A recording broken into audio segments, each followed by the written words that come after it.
Bonjour, je suis Firmin Fendrich, je suis actuellement interne en animaux de compagnie à l'ENVA et j'ai soutenu ma thèse et été diplômé en octobre 2025.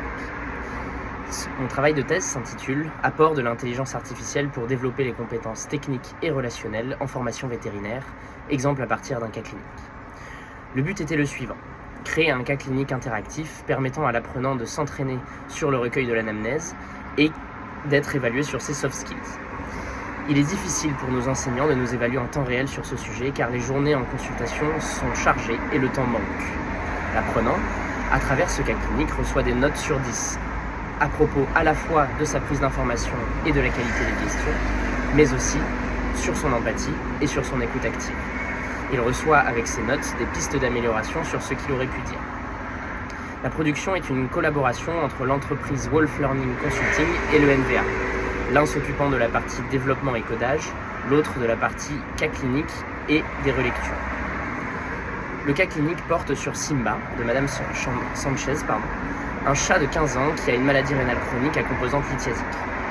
Le cas est ainsi constitué de 4 prompts où l'apprenant pose directement ses questions à l'intelligence artificielle.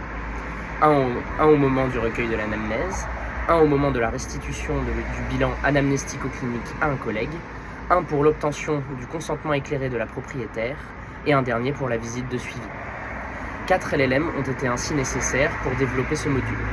Un pour le recueil des voix et la transformation en langage informatique, un pour les réponses aux questions de l'apprenant, un pour l'évaluation sur les différents critères cités précédemment et un pour la restitution des voix. L'outil ainsi créé ouvre à des perspectives très prometteuses. On pourrait créer plusieurs niveaux de difficulté, notamment avec un propriétaire qui accepte moins facilement les examens proposés, ou alors avec des propriétaires qui sont moins à l'aise financièrement, ce qui représente une réalité du terrain qui est relativement fréquente dans notre métier. Cela permettrait également aussi à l'apprenant de cibler vraiment l'essentiel en proposant uniquement les examens complémentaires qui sont incontournables. On pourrait également créer différentes situations. Donc ne pas s'arrêter à ce seul cas clinique, mais différentes situations plus ou moins urgentes pour que l'apprenant sache adapter sa communication en fonction du contexte.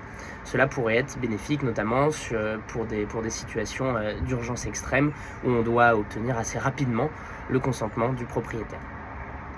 Voilà, c'était un petit résumé de mon travail de thèse.